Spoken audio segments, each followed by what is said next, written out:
আমরা comparative mathematical আজকের আলোচ্য বিষয় হচ্ছে অ্যালুমিনিয়া বনাম নেটকাম মিউর। অ্যালুমিনার সঙ্গে নেটকাম মিউরের মানে সাদৃশ্য নিয়ে আমরা আজকে আলোচনা করব। অ্যালুমিনিয়ার throbbing in internal parts, paralysis particularly of extensor, অর্থাৎ অ্যালুমিনিয়ার যে কাঁপুনিটা, অ্যালুমিনিয়ার মধ্যে একটা কাঁপুনি থাকে, সে কাঁপুনিটা হচ্ছে ইন্টারনাল আভ্যন্তরীণ কাঁপুনি, আর হচ্ছে প্যারালিসিস থাকে পার্টিকুলারলি অফ এক্সটেনসার্স। আমাদের অনেকগুলো মাসেল আছে, যে মাসেলগুলো আমাদের দেহ পরিচালনা করে, বিভিন্ন অঙ্গ প্রত্যঙ্গ পরিচালনা করে। তা প্রসারক মাংসপেশি এইগুলোর প্যারালাইজড হয়ে যায় অ্যালুমিনিয়ার ক্ষেত্রে। আর নেটকামিউরে হচ্ছে যে কাঁপুনি, থ্রবিং যেটা হয় ইন এক্সটার্নাল পার্টস। অ্যালুমিনিয়াতে ছিল ইন্টারনাল পার্ট, আর নেটকামিউরে হচ্ছে এক্সটার্নাল পার্ট। নেটকামিউরের মধ্যে প্যারালিসিস আছে, পার্টিকুলারলি অফ দি ফ্লেক্সার্স, যে পেশিগুলো আমাদের অঙ্গগুলোকে গুটিয়ে আনতে সাহায্য করে, সেই মাংস পেশিগুলো তার প্যারালাইজড হয়ে যায়।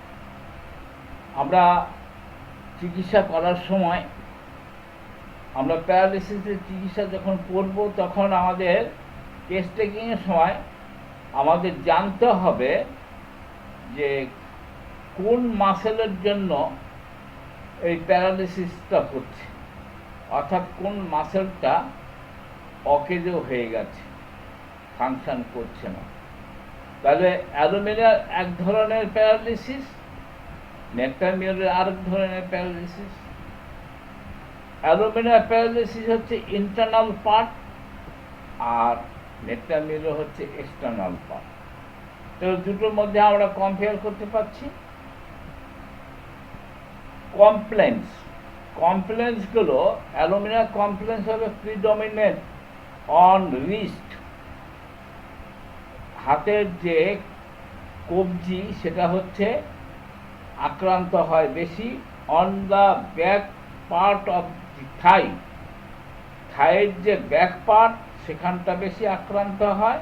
অ্যান্ড অন দ্য প্যাটেলা বলতে আমাদের যে হাঁটুর যে মালাই চাকি, সেই মালাই চাকিটা বেশি আক্রান্ত হয়। নেটকামিউরের ক্ষেত্রে হচ্ছে কমপ্লেন্স প্রিডমিনেন্ট অন অ্যাঙ্কেল,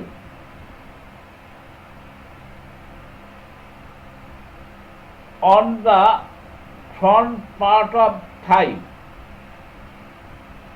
অ্যালুমিনিয়ার ছিল back part of the thigh, আর নেটকামিউর হচ্ছে front part of the thigh. And in the hollow of the knee,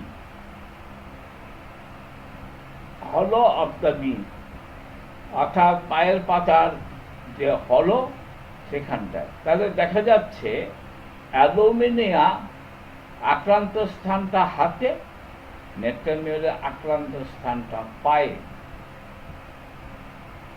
অ্যালুমিনিয়া pulse কেমন হবে? অ্যালুমিনিয়া পালস হবে ফুল পালস অ্যান্ড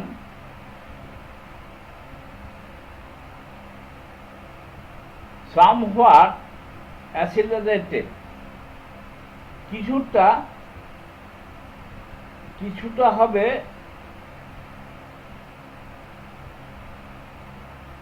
ক্রমবর্ধমান গতিতে, ওপেন আনচেঞ্জ, প্রায় ক্ষেত্রে আনচেঞ্জ সাধারণত চেঞ্জ থাকে না। আর নেট্টামিউরের পালস হচ্ছে ভেরি ইরেগুলার। নেট্টামিউরের পালস হচ্ছে ভেরি ইরেগুলার, সামটাইমস কুইক, কখনো কখনো দ্রুত, অ্যান্ড উইক, কখনো কখনো দ্রুত এবং দুর্বল, সামটাইমস ফুল অ্যান্ড স্লো, কখনো কখনো স্লো এবং ফুল থাকে। থ্রাস্ট, অ্যালুমিনিয়াম থ্রাস্ট হচ্ছে সেলডম, থ্রাস্টটা কম। অ্যালুমিনিয়াম থ্রাস্ট সেলডম, অর্থাৎ জল পিপাসা খুব কম থাকে। আর নেট্টামিউরের থ্রাস্ট হচ্ছে ডিউরিং দ্য ফিভার অ্যান্ড অ্যাপিলেক্সি, অর্থাৎ সবসময় তার থ্রাস্ট থাকে না, শুধুমাত্র জ্বরের সময় তার থ্রাস্টটা হয়।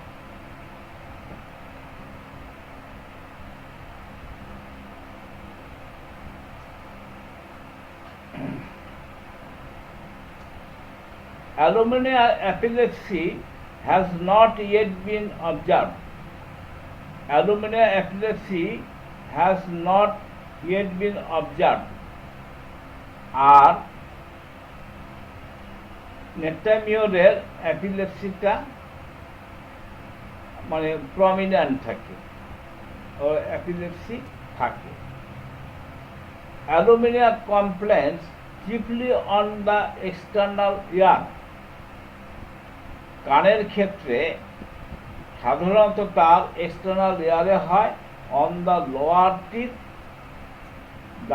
দাঁতের নিচের দিকটা, and on the back part of the thigh, back part of the thigh. Aluminium তাহলে হচ্ছে chiefly on the external ear, on the lower teeth and on the back part of the thigh. আর নেট্টামিউরের ক্ষেত্রে নেট্টামিউর complaints particularly on the internal ear. অ্যালুমিনার ছিল external ear, আর নেট্টামিউর হচ্ছে internal ear. On the upper টিথে and on the front part of the thigh. অ্যালুমিনার ছিল back part of the thigh, আর নেট্টামিউরে হচ্ছে front part of the Thai. Fluent coryza, অর্থাৎ যে সমস্ত সর্দি ঠান্ডা যে সমস্ত স্রাব নির্গত হয়, সেটা সাবলীলভাবে অ্যালুমিনিয়াম ক্ষেত্রে হয়। আপার পার্ট অফ দ্য চেস্ট বেশি আক্রান্ত হয়, আপার পার্ট অফ দ্য চেস্টের উপরে অংশে। আর নেট্টামিউরের করাইজাটা হবে ড্রাই করাইজা, ড্রাই। আর আক্রান্ত কোথায় হয়? Lower part of the chest, lower part of the chest. Expectoration, কাশির সঙ্গে যে গয়াটা বেরোয় অ্যালুমিনিয়াম ক্ষেত্রে, not confined to any particular time, not confined to any particular time, কোনো নির্দিষ্ট সময় তার কফ নির্গত হয় না। কিন্তু নেট্টামিউরের ক্ষেত্রে expectoration particularly in the morning, নেট্টামিউরের ক্ষেত্রে হচ্ছে particularly in the morning. Aluminium aggravation কখন হয়? Aluminium aggravation of the symptoms during the day. Aluminium aggravation দিনের বেলায় বৃদ্ধি পায়। আর নেট্টামিউরের রেমিশনটা হয় of the complaints in the afternoon. নেট্টামিউরের কমপ্লেনগুলো রেমিশন হয় of the complaints in the afternoon. আফটারনুনে অর্থাৎ বিকেলবেলায় তার কমপ্লেনগুলো রেমিশন হয়। অ্যালুমিনা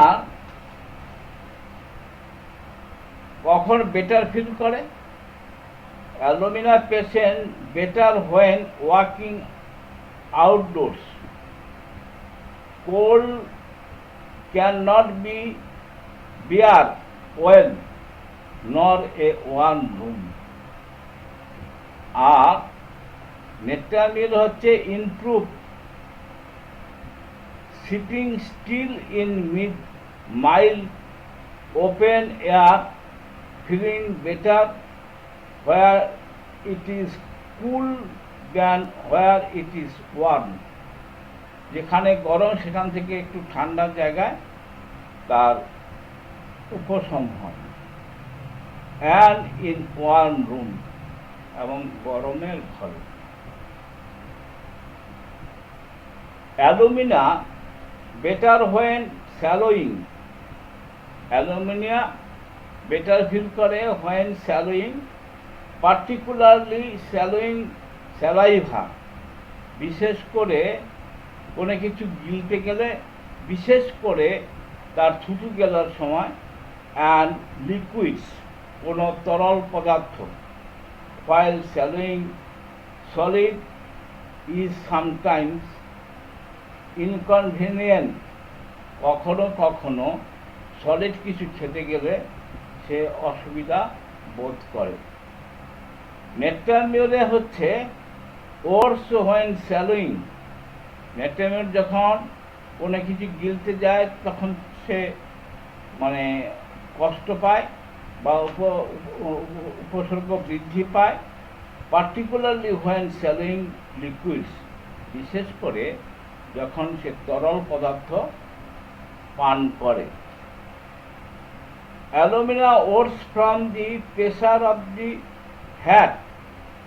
অনেকে মাথায় টুপি পরে, তা টুপি পরলে অ্যালুমিনা রোগী সে টুপিটা মাথায় রাখতে পারে না। Worse from the pressure of the hat, মাথায় সে টুপিটার যে প্রেসার, সে প্রেসারটা পর্যন্ত সে সহ্য করতে পারে না।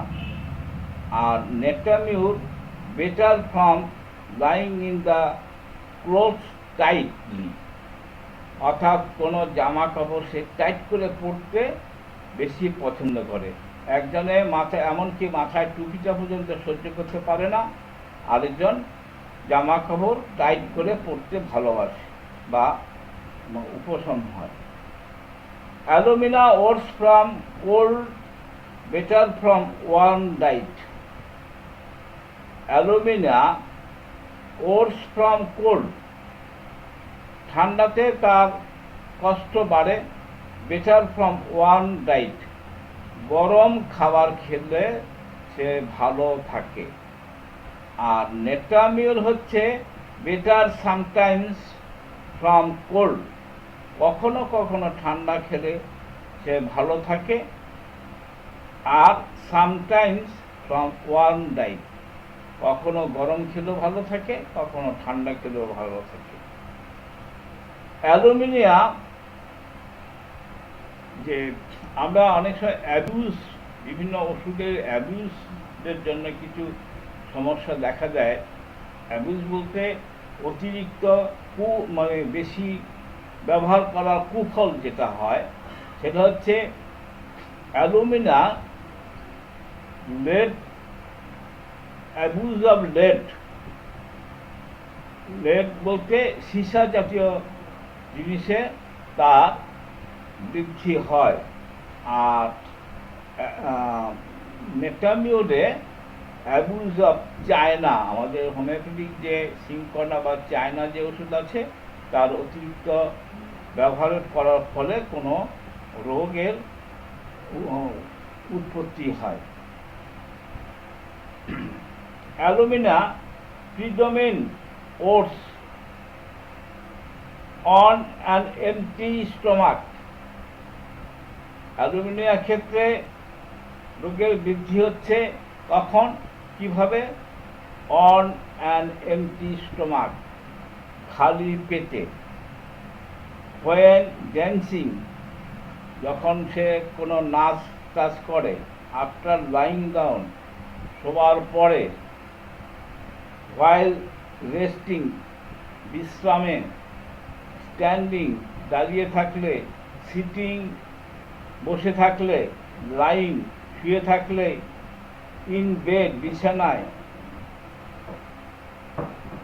Stretching out the disease limb, and lying on the right side, এবং ডান দিকে শুলে।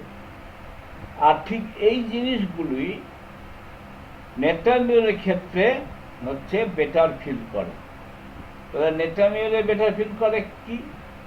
On an empty stomach, when dancing, after lying down, while resting, standing, sitting, lying in bed, stretching out the deceased limb, and lying on the right side. ডান দিকে শুলে সে better feel করে। আর অ্যালুমিনাতে ডান দিকে শুলে কষ্ট পেত। অ্যালুমিনা বেটার ফিল করে আর কিসে? After breakfast. Alumina after ব্রেকফাস্টে বেটার ফিল করে, হোয়াইল ইটিং, যখন খায়, আফটার রাইজিং ফ্রম বেড, বিছানা থেকে ওঠার পরে, ফ্রম মোশন, নড়াচড়াতে, from drawing up the disease limb, from the touch and pressure, and from lying on the left side, বাদিকে শুলে সে বেটার ফিল করে। আর ঠিক এই বিষয়গুলি নেটামিউরের ক্ষেত্রে বৃদ্ধি হয়। নেটামিউরের ক্ষেত্রে বৃদ্ধি হয় কিসে? After breakfast, while eating, after rising from bed, from motion, from drawing up the disease limb, from the touch and pressure, and from lying on the left side. এটা মানে আজকে আমরা কম্পারেটিভ ম্যাটেরিয়াল মেডিকেল আলোচনায় এইভাবে আমরা অ্যালুমিনিয়ার সঙ্গে নেটামিউরের compare করলাম। আমরা আশা করি যে আমরা নেটামিউর এবং অ্যালুমিনিয়ার সাদৃশ্য থাকলেও যে সমস্ত জায়গায় সাদৃশ্য আছে, আবার বিসাদৃশ্য আছে। আমাদের বিইং এ হোমিওপ্যাথ ফিজিশিয়ান আমাদের খুঁজে বের করতে হবে আনকমন পিকুলার সিমটমস অ্যান্ড ইনভাইজুয়ালাইজেশন, অর্থাৎ ব্যক্তি স্বাতন্ত্রীকরণ। হোমিওপ্যাথি চিকিৎসকের একমাত্র কাজ হচ্ছে হাজার হাজার লক্ষণের মধ্যে আমরা যখন কোনো মেডিকেল পড়তে যাই, মনে হয় যে সব মেডিসিনে আমার সিমটমের সঙ্গে মিল আছে, কিন্তু এর মধ্যেও কিছু তো ব্যতিক্রম রয়েছে। সেই বিসাদৃশ্যটা খুঁজে বের করে হচ্ছে হোমিওপ্যাথির চিকিৎসকদের মানে লক্ষ্য এবং উদ্দেশ্য। তাহলে সঠিকভাবে যদি বিসাদৃশ্য আমরা খুঁজে বের করতে পারি, তখনই হবে সার্থক হোমিওপ্যাথি চিকিৎসক। আজকে আমরা দুটো চ্যাপ্টার নিয়ে আলোচনা করলাম। এখানে আমরা আজকের বিষয়গুলো এখানে শেষ করছি।